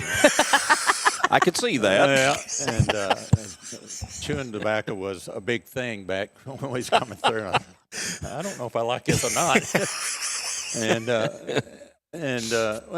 Influential Principal Ernest Ray, Mike Brazel, mm-hmm. and Coach Luna. Oh gosh, there was so many. Danny Parks and Tommy Alexander you mentioned, and it's not just the people around here. Yeah, it was people that you came across: Sam Beatty, Homer Lee Linder up at York, mm-hmm. Danny McCormick, Larry Looper, Durwood Vaughn mm-hmm. at Livingston, Smith County. Dodgen was there. Kelly was Dirk Ash. Yeah. And actually, the first coach that the high school had was Bill Landreth mm-hmm. at the high school. He went back and coached at Smith County. The gym's named after him now. Mickey Ballou. Yeah. Oh, is it? Yeah, it's Smith County. It is. Oh, good. Yep. He's very deserving. Mickey Ballou. I don't know. Howard Corder. Mm-hmm. You just go on. Roy Sewell over at White County. He wanted me to come over there to be his assistant and prep me when he stepped down. And got to talking around and everything. And that was when I was head coach at the high school. Mm-hmm. They wanted me to come over there. And that's when the Jollies, I think. Oh, yeah. Came through. And they had real good teams, and mm-hmm. I think Roy Whited ended up taking that, and Roy Whited went up and with that material that he had, ended up winning and the state tournament 2 years in a row, back to back, and with the people there. But oh gosh, Warren County people over there, and Cannon County, Coach Harris, called him Stub, of course. And, I guess you may remember, you're still at Cannon, I guess. I am. That's good. But I don't know of who you speak of. Coach Harris? Do not. Oh, okay. I can't remember Coach Harris' first name. Robert A. Harris. Robert A. Harris. Yep. Well, had Julie Powell over there, and boy, they had some good athletes over there, and Bush was over there, and it's crazy. The district will all change next year. I know, and we went, as far as the district, I remember helping Coach Luna, and we was in the region with White House and Greenbrier and all that, and then we got Harriman at one point. Then we got shipped over to Harriman and Rockwood. I think Rockwood was the same. Sweetwater and that area and there. Then we went south to Sequatchie and Grundy and some of that area down in there. So we've been, and now I think football is going toward Marshall County and that way. Yep. So Cab's been around the horn and back, I think, a few times. I remember I always called it the Kyle Rigsby teams that you had there in the mid-'90s. And you mentioned Harriman because y'all went up there and played in I believe it was a region. Yeah. Yeah, and Jermaine Copeland was at Harriman at the time. And you guys played, if I'm not mistaken, you played Harriman in the region championship and then played Sweetwater in the sub-state, and they were the 1 and 2 teams that year. That's correct. Finished up. But those were some amazing teams, and you coached a lot of great players, Coach, over the years. And I know you don't want to get into calling too many names, but are there any specific teams, moments that really stand out to you over your years of coaching basketball?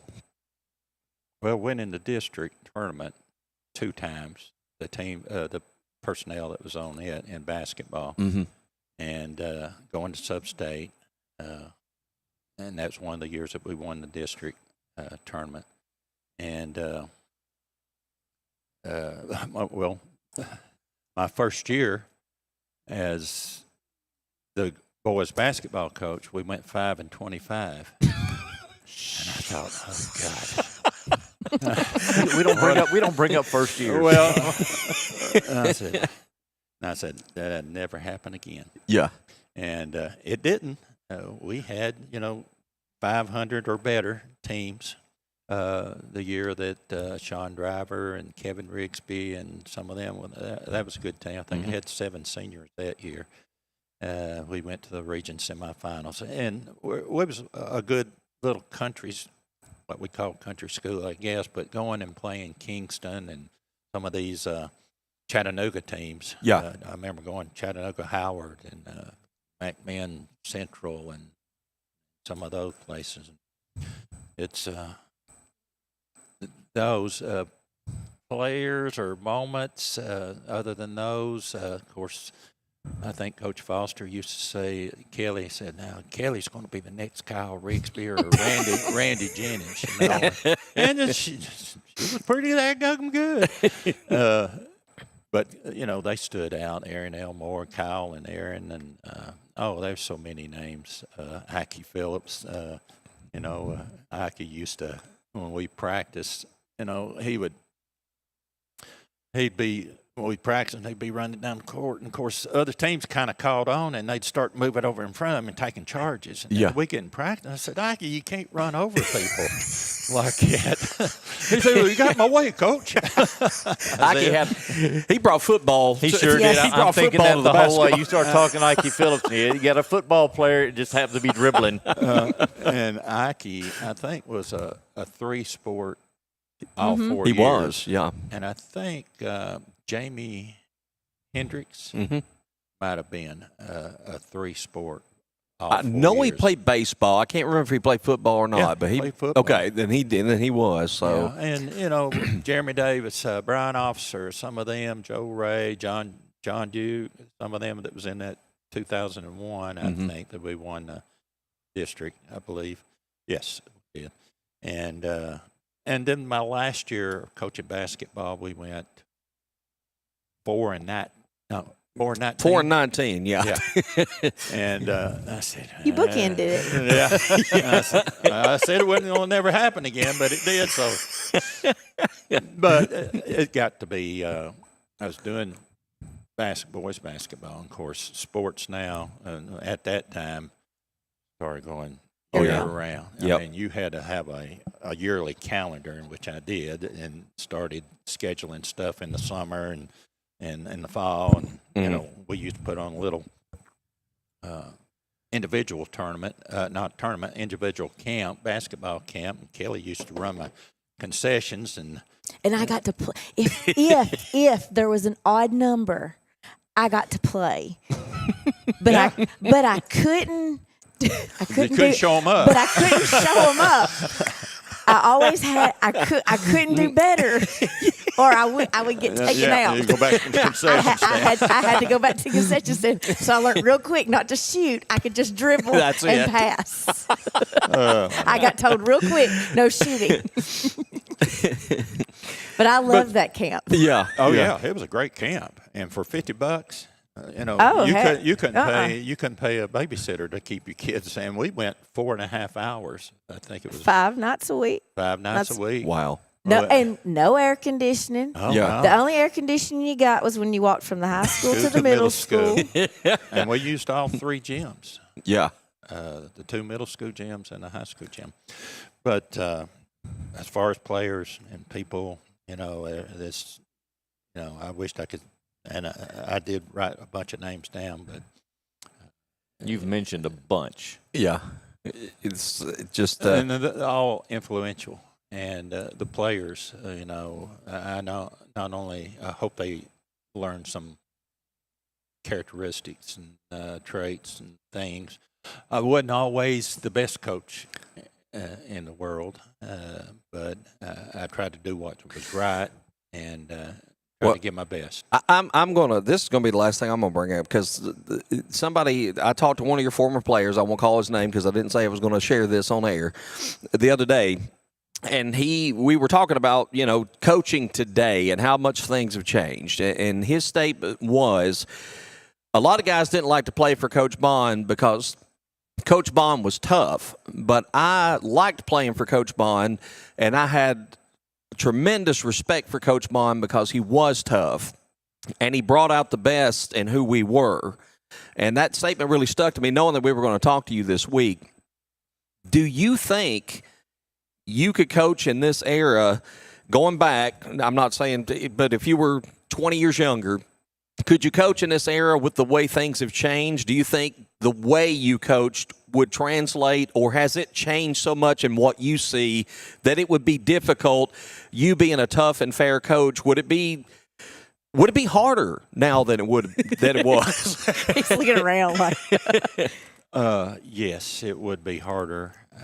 It would be very different. I don't think I could, and especially all the social media contacts and stuff like that. I could care less, you know, about that cell phone and scheduling practice and contacting. I stay away from that. Sure. I don't even have Facebook. You're not missing much. Yeah, well, other than our show, you are missing that. Yeah. And again, I thank y'all for the invite. Yes, sir. But I always try to pride myself on being tough, but being fair. Yeah. I try to be fair, and people would ask me, well, how is coaching girls and coaching boys different? And I said, not really. I coach them basically about the same. Mm-hmm.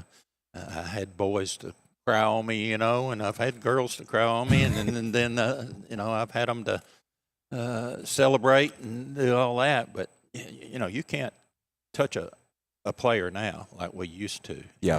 Either male or female. You hug them or touch them or console them or whatever. It could be held against you. And I feel fortunate, and knock on wood, that, I came through the system without any big bumps or anything like that from parents. Of course, you always got a few parents that might disagree with you, but I want to listen to it. Yeah. You know, doing the best I can, and treat your kid right. Want to talk about anything else but playing time? We'll talk. You know, schedule your appointment. I'll sit down and talk with you. Well, whoever said that, I would, as player, I would 100% agree with what they said. He was fair. Mm-hmm. He was tough on us, and we were all scared to death of him, especially to roll his yard. That he was going to bring it. Wait a minute. Is this breaking news? Do we need the breaking news sounder? He was going to make us come back and clean his yard up because he was like, I saw y'all. I think it was just his way of keeping us from doing it. Well, Coach, coming from someone that never even played the game, but I covered a lot of your games over the years. You and Darvin, and I would always remember the big slurp. Y'all stop at Sonic and bring a big 5-gallon can. Yes, almost. sir. Cooler. Darvin Gill and myself take credit for the 2001 run to the state tournament because we got into a habit every day when we went to the Tigerettes game. We stopped by Sonic and got one of the big Route 44 drinks and brought it. Coach referred to it as our big slurp, and we had to keep it going to keep the postseason run going. But as someone that, again, I didn't play, but just being around you for so many years, I've always had tremendous respect and admiration for you, and I thank you for always being willing to sit down to help me out when I was especially a very young journalist. And, there are so many people that have talked highly of you over the years that means a lot to me just because of what I think of you. But, Coach, we thank you for all your accomplishments, for all you've done. And it's just been an honor to have you with us this morning. We thank you. It's been an honor to be on here, and I thank all of y'all for the kind words. And I was glad to be a part of a lot of people's lives. Yes, sir. Coach Danny Bond has been our guest on the Blitz Legends series. When we come back, we're going to do some recap and wrap up, and we've gone a little over today, but yeah, we always do. But we've got a legend. We've got a legend. More time. There's too many questions. We could have kept this going another hour easily. But we'll also announce the Good Health Family Clinic Student Athlete of the Week. It's all coming up. Stay with us. DC Blitz, presented by DeKalb County Insurance. Teamwork, accountability, honesty, showing respect, dependability. These are all qualities that I began learning as an athlete growing up in DeKalb County. Hi, this is Tennessee Assistant Golf Coach Payne Denman. Whenever you're looking for a teammate that has your back, look no farther than my friend Grant James and the team at DeKalb County Insurance. Give them a call today at 615-597-0660 or visit them at www.decabinsurance.net. At First Bank, when our customers bank local, they get more empowered, more informed. Local banking gets them closer to their goals and dreams because they work directly with bankers who know them. With less layers and more personal connection. We're a local bank brand that goes the distance to get customers where they want to be. Which is why we got into banking in the first place. Stop by First Bank at 200 West Main Street in downtown Smithville, or give us a call at 615-597-4366. Ranger brake offers made in the USA, assembled in the USA, and world-sourced brake lines so that they can meet all levels of market demand. That helps them maintain a good, better, and best approach to giving customers the options they need to succeed with ease. Ranger Brake has a second-to-none qualifying process which ensures each and every product is certified before it's actually sold in the USA. By providing qualified products that are tested in the USA, Ranger Brake is doing their part to keep it safe out on the roads. Ranger Brake, proud supporters of all DeKalb County athletics. Liberty Auto Glass and Calibrations has served the Upper Cumberland area as a premier auto glass shop since 2011. Located at 1620 South Jefferson Avenue in Cookeville, our business offers chipped glass repair, glass replacement, windshield repair, and much more. Plus, on-site service is available. We also offer free mobile installation. We look forward to assisting our customers with any and all windshield repairs. For all your auto glass needs, stop by Liberty Auto Glass and Calibrations. Phone 931-979-7339. As first-time home buyers, navigating the real estate market can be both exciting and daunting. At Farmhouse Realty, we understand your unique needs and are dedicated to guiding you through the process with ease. With our extensive knowledge of DeKalb County and its surrounding areas, we can help you find your dream home or sell your existing property at the best possible price. Give us a call today at 615-597-FARM.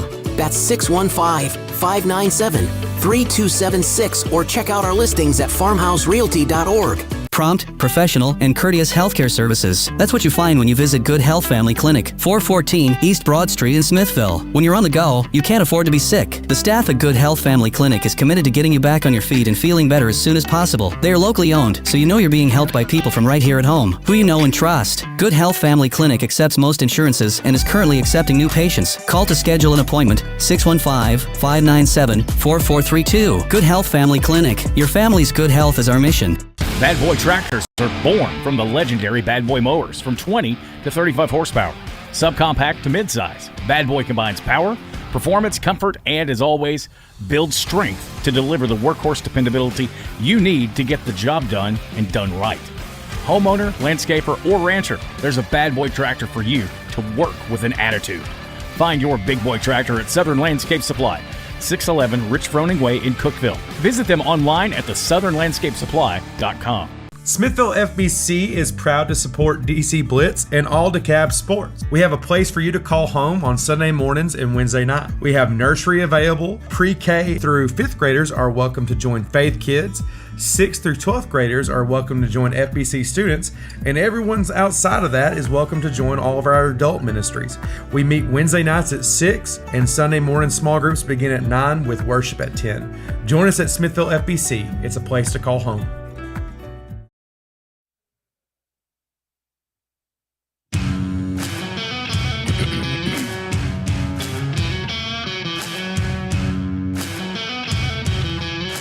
Back to wrap it up on DC Blitz, presented by DeKalb County Insurance. I know these guys are ready to go, and I got to go. Coach Bond actually brought his basketball books. I'm going to, and I thank him so much because I've been for years working on research for the local sports, and it's hard getting some of these records. And so I'm going to go home today and actually start going back through books. I'm so excited. I could give you a bunch from the West School. I have a whole container. Yeah, so you're next. But I've got all of Coach Bond's softball year by year. I don't have all the game results, but in football, I've got back a lot of stuff. There's some missing years, but I go all the way back to 1927 with some of the football. But and there have been a lot of people that have helped over the years, and I appreciate that. But looking forward to going back through the scorebooks and doing a little more research on basketball. I want to touch on Lady Saints softball before we go today because they, you know what, they kind of hit their stride late in the regular season and really got going. And so they got put into the losers bracket of the tournament. They lost to White County, who kind of had their number. 4-0, they lost on Tuesday. So they had to come back, and they drilled Avery Trace on Wednesday. It was 13-1. That'll make Casey happy. Yay. Yeah, makes a lot of us happy. But then Thursday, they had to take on Prescott. And you and I did the game with Prescott. Yeah. And Prescott was kind of in their head a little bit, it seemed like. And I talked to Amy Tobit, one of the parents, and, of course, sponsor for our award, and said, you know, if they can get the mental block out of their mind, I think they got a chance to win this. And sure enough, they built up a 6-0 lead, and they won the game 6-4 on Thursday to move on. A big win, and then they had to go up against who else? White County. White County again. Now, and then White County gets 3 runs, bottom of the first inning. I'm like, oh, my goodness. And it's at White County. So White County gets the 3 runs early, and then I think a couple innings later they scored 3 more. It's 6-0. And I'm like, you know, these girls have had a great run. But it looks like it's going to be over with. They fought back. Y'all, they fought back. They didn't win, but they had 4 runs, and 4 runs late in the game. What I love about this team is they just didn't quit. And, again, they got off to a slow start. They picked it up. They got that big win over Prescott and just that close to White County. And what a finish for them. I'm so proud of that team because they really persevered, and they were not intimidated in those 2 games on Thursday. No, and I'm not sure who all made all tournament. I know Caroline Neal made all tournament. She's had a heck of a season. I'm sure. I'm sure finishing 3rd in their district because they finished. Did they finish 5th? Yep. They finished 5th in the regular season. To come out 3rd in the tournament is great. And I, like I said, I had White County at the first of the season, and I'm pretty sure White County ended up first. They did. They were for them. Somebody put them in the losers bracket, which I think it was Stone. Did Stone put them in the? Sir. Okay. Okay. So they're Okay, so their pitcher, White County's pitcher, got hurt. She came back for the DeKalb game. Come on up here, Daniel, and just being here with us. he's eating a donut. He ain't coming But, up here. We try to get him up here all year. Unfortunately, could they have gotten to White County before that pitcher got? I had them at the first of the season, and they had a really good pitcher. Mm-hmm. She had really good command of her pitches for a junior high player. She did control the zone very well, and they had a really good. She had a really good battery mate, and the catcher did a really good job setting her up. I'm sure the coach called the pitches, but she did a good job of setting her pitcher up, framing pitches and stuff like that, so on. But for them to finish 5th in regular season, to come out and finish 3rd in the tournament, like I said, I know Caroline got all tournament. I'm not sure. I'm sure some other players received all tournament awards. I just don't know. Caroline goes to the DeKalb West school, so I knew Caroline did. I'm not sure who else got all tournament. I just wanted to recognize Caroline. She's from the West school. They played the top 2 seeds of all things Thursday to try to come out of the Upperman. Actually, was the team that was in the winners bracket final, the 3 seed, and they almost got there, but they held tough. You play the 2 seed, you beat them, then you got to play the 1 seed, and then on the same night back to back. But what a finish for them. They end up 13-12. And again, 5th place in the regular season, but they finished 3rd in a conference tournament. Real quick, I know DeKalb West is going to be playing in the sectional tournament this week, Kelly, and I've got the bracket here somewhere. They will play the winner of Dixon and Mount Juliet. Is it Tuesday at 5 o'clock? Yes. Okay. So Dixon didn't have to play anybody. That helps. They automatically there's evidently nobody for them to play. Yeah. So they automatically come in as the 1 seed out of their Area division, 15. Area 15, and so they will play the number 2 seed, which is Mount Juliet. So they have to play a 7. Now we go into 7-inning games. Everything that we have played so far has been 5 innings. So now we go into 7 innings, which becomes another animal because of pitching. Right. Pitching in junior high, there is pitch counts that are very strict. 85 is the max. Mm-hmm. And if you go over 85, there are consequences to going over 85, such as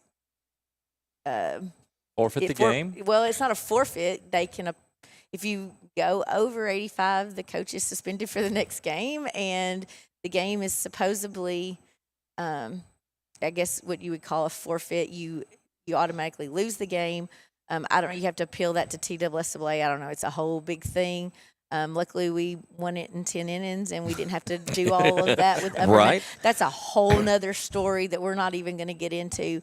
But so on Monday, I think it's at Dixon. Mount Juliet will have to go to Dixon, I think, and play a 7-inning game, and then the winner of that will come to DeKalb West. As long as DeKalb West wins on Tuesday, we will also get to host on Wednesday. We get to host that whole area. Okay. Area 10 gets to host it. So West Wilson and Upperman will play at West Wilson. Okay. If we win on Tuesday, West Wilson or Upperman will come to us. Okay. So we will host on Wednesday. And if we were to win on Wednesday, then on Thursday we will travel to Clarksville.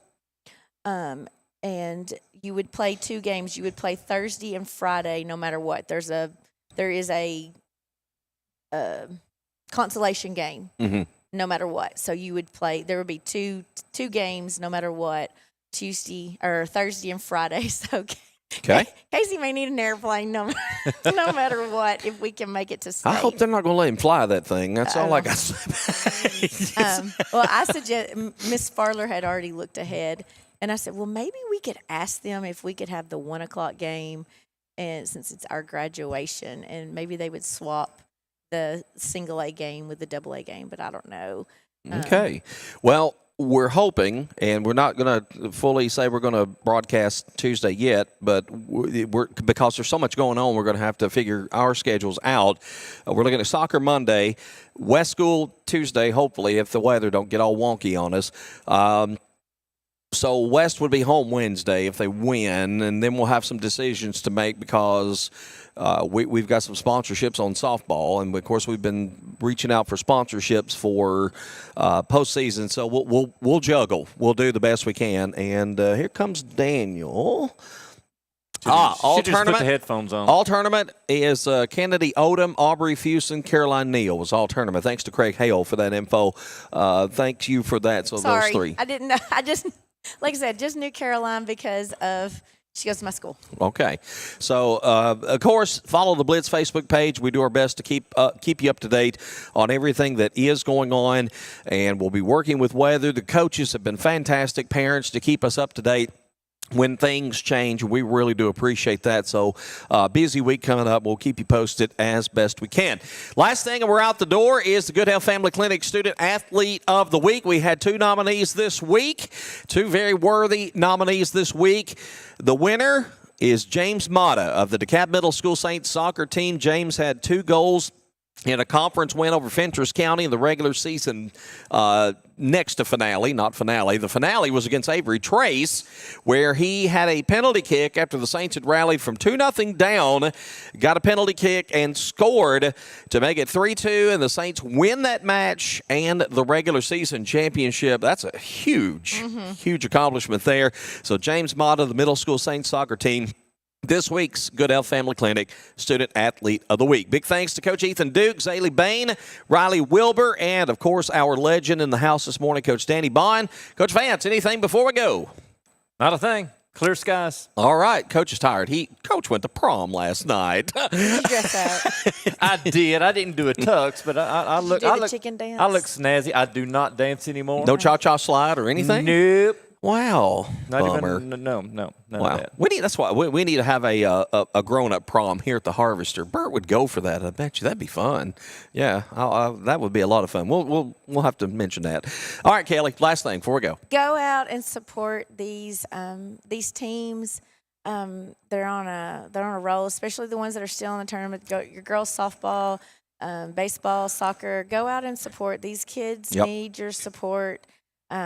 Especially if they're getting to host. It's close. Go support. Even if we're live streaming, please go to the games. I mean, you can go home and watch it later. Go to the games, please. Yes, please. DeKalb County football, spring football is scrimmaging. Cannon. They got canceled? We don't care about football right now. High school Tiger football is scrimmaging Cannon County Friday the 9th. Yep. At Fred Schwartz Field. Right. Is it in Cannon? I did not know the location. I saw on Facebook it was at Fred Schwartz Field. So, okay. And I'm probably wrong, but that's what I saw, and I'm convinced myself of that. Yeah, we get the early spring football. Yep. Oh, my God. Early spring football, May 9th. So if you're tired of diamond sports, and why would you be? But if you need your football fix, Friday, DeKalb and Cannon. For our producer, Daniel Leslie, want to say thanks to Bert Driver and David, Phil here at the Harvester for all their hard work. They're sitting around saying, shut up, we want to go home. We're out of here for DC Blitz, presented by DeKalb County Insurance. I'm Tom Duggan. We'll see you next week.